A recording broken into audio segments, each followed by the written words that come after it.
এবং আপনি দেখুন মবটাকে কিভাবে জায়েজ করা হচ্ছে, বলা হচ্ছে এটা প্রেশার, এটা একটা প্রেশার গ্রুপ।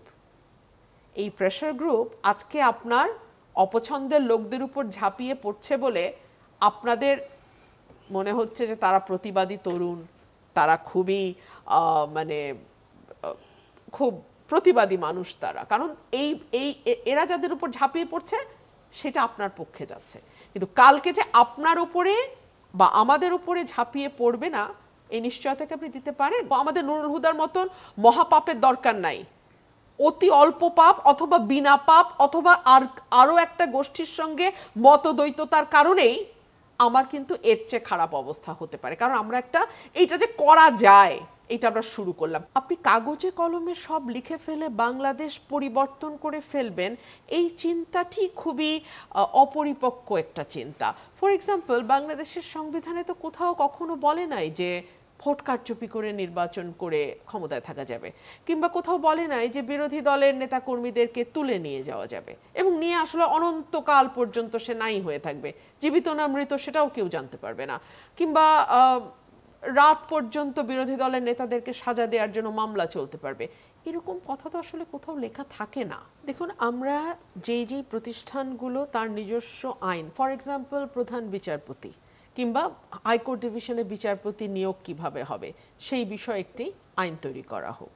সেই আইন অনুযায়ী হাইকোর্ট বিভাগ এবং প্রধান বিচারপতি সেই 7 জনের মধ্যে থেকে কোনজন হবেন বা 9 জনের মধ্যে থেকে কোনজন প্রধান বিচারপতি হবেন সেটার একটা আইন হোক বাংলাদেশে। আমরা চাই সাংবিধানিক অন্যান্য যে প্রতিষ্ঠানগুলো আছে তাদের নিজস্ব যে আইন কানুনগুলো আছে সেগুলো যথাযথভাবে পালন করা এবং সেগুলোর মধ্যে যদি কোনো সংস্কার থাকে সেই সংস্কারগুলো করা যেতে পারে। দেখুন, আমি আপনাকে একটা কথা বলি, আপনি কাগজে কলমে সব লিখে ফেলে বাংলাদেশ পরিবর্তন করে ফেলবেন, এই চিন্তাটি খুবই অপরিপক্ক একটা চিন্তা। ফর এক্সাম্পল, বাংলাদেশের সংবিধানে তো কোথাও কখনো বলে নাই যে ভোট কারচুপি করে নির্বাচন করে ক্ষমতায় থাকা যাবে, কিংবা কোথাও বলে নাই যে বিরোধী দলের নেতা কর্মীদেরকে তুলে নিয়ে যাওয়া যাবে এবং নিয়ে আসলে অনন্তকাল পর্যন্ত সে নাই হয়ে থাকবে, জীবিত না মৃত সেটাও কেউ জানতে পারবে না, কিংবা রাত পর্যন্ত বিরোধী দলের নেতাদেরকে সাজা দেওয়ার জন্য মামলা চলতে পারবে। এরকম কথা তো আসলে কোথাও লেখা থাকে না, ছিলও না, কিন্তু এগুলো বাংলাদেশে ঘটেছে। সো আপনি যদি সত্যিকার অর্থেই পরিবর্তন চান তাহলে কাগজে কলমে লিখবার চেয়ে অনেক গুরুত্বপূর্ণ হচ্ছে বাংলাদেশে মোটা দাগে একটা নির্বাচনী ব্যবস্থা প্রতিষ্ঠা করা। আপনি চিন্তা করে দেখেন, 53 বছরের ইতিহাসে আমরা মোটা দাগে 4টা ভালো নির্বাচন পেয়েছি। কিন্তু নির্বাচন কমিশনাররা কিভাবে তাদের পদে যাবেন সেটা নির্ধারণ করার জন্য একটা ঐকমত্য প্রয়োজন নেই? সেটার জন্য আইন হতে পারে। আমরা তো সবসময় আইনের কথা বলি, সেই আইনে কি ধরনের নিরাপত্তা থাকবে সেটা নিয়ে আলোচনা হতে পারে।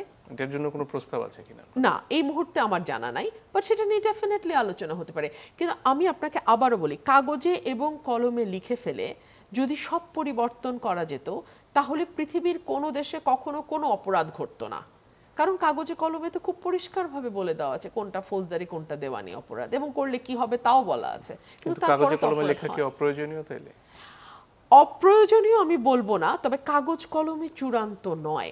ফর এক্সাম্পল, ব্রিটেনে তো কোনো কনস্টিটিউশনই নাই, সেখানে কি আমরা অদ্ভুত অদ্ভুত সব নির্বাচন হতে দেখেছি কখনো?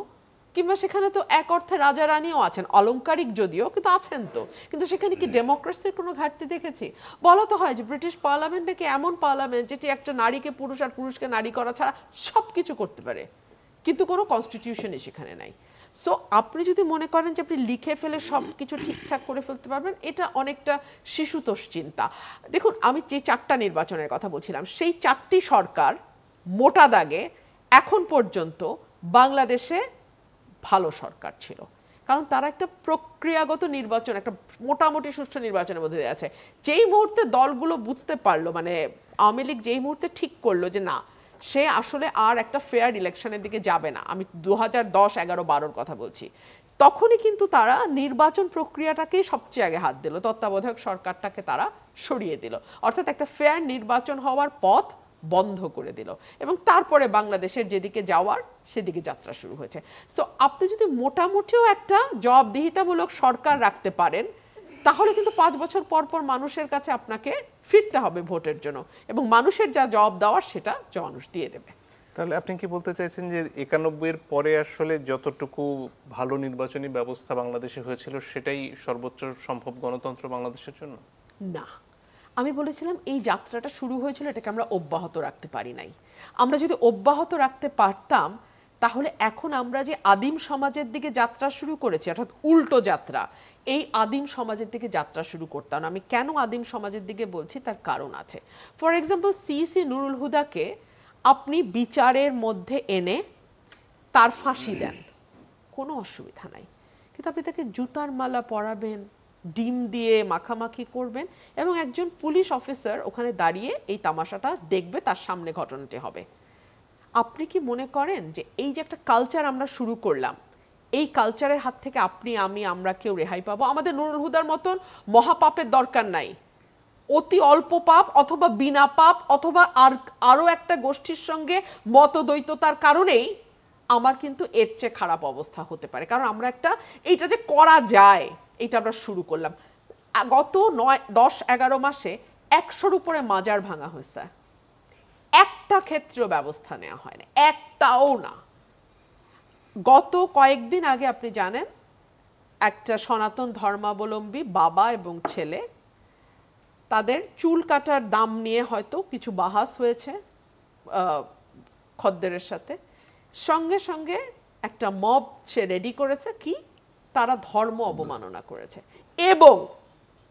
এবং তার যে ছবি আমি দেখলাম ফেসবুকে, এটা হতে পারে না মঞ্জুর। যদি ধর্ম অবমাননা করে থাকেন, বাংলাদেশে আইন আছে, আদালত আছে, পুলিশ আছে, আপনার যদি তাই মনে হয় আপনি তার বিরুদ্ধে মামলাও করতে পারেন, কোনো অসুবিধা নাই, কিন্তু আপনি তাকে ফিজিক্যালি অ্যাসল্ট করতে পারেন না। এবং আপনি দেখুন মবটাকে কিভাবে জায়েজ করা হচ্ছে, বলা হচ্ছে এটা প্রেশার, এটা একটা প্রেশার গ্রুপ। এই প্রেশার গ্রুপ আজকে আপনার অপছন্দের লোকদের উপর ঝাঁপিয়ে পড়ছে বলে আপনাদের মনে হচ্ছে যে তারা প্রতিবাদী তরুণ, তারা খুবই খুব প্রতিবাদী মানুষ তারা, কারণ এরা যাদের উপর ঝাঁপিয়ে পড়ছে সেটা আপনার পক্ষে যাচ্ছে।